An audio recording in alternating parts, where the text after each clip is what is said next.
The Imaginative Hobbyist presents The Penguin, a walk down memory lane, written by Max Z.S.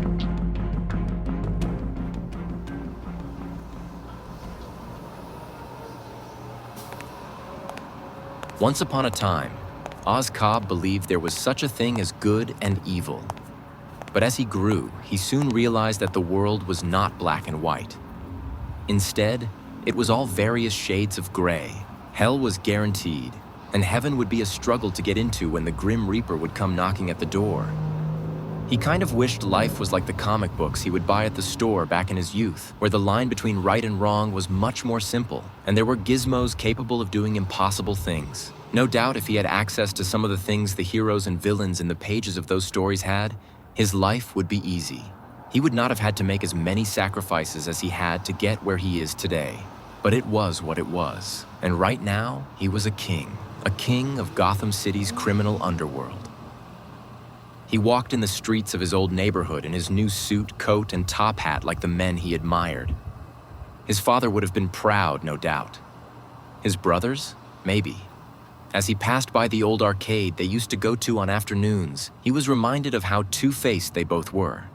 Their poor, ill mother's relationship with reality had seen cracks over the years. The fantasies she saw as truths were sad, really. She believes only one of her 3 sons was a wolf in sheep's clothing. But in actuality, they were all wolves, and their mother was one herself. She called Oz the devil in front of his face not very long ago, and if the circumstances had been different, he would have told her to look in the mirror. She created a narrative in her mind that Oz never went back that one rainy night to try and save his siblings and didn't feel guilty about what he had done. He wanted to challenge her version of the events, but he knew it would only worsen her condition. Nothing would take away from the good moments they had together, though, which made it difficult to find the strength to say goodbye.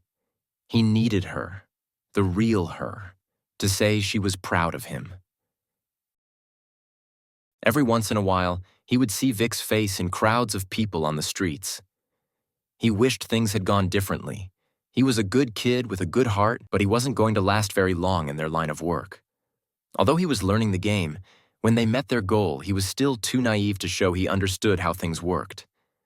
He still believed in things like family, but family, as Oz had learned over the years, is just an illusion. It means nothing. The strong stay on top because they are willing to take their hearts out and place them in a jar under their desks.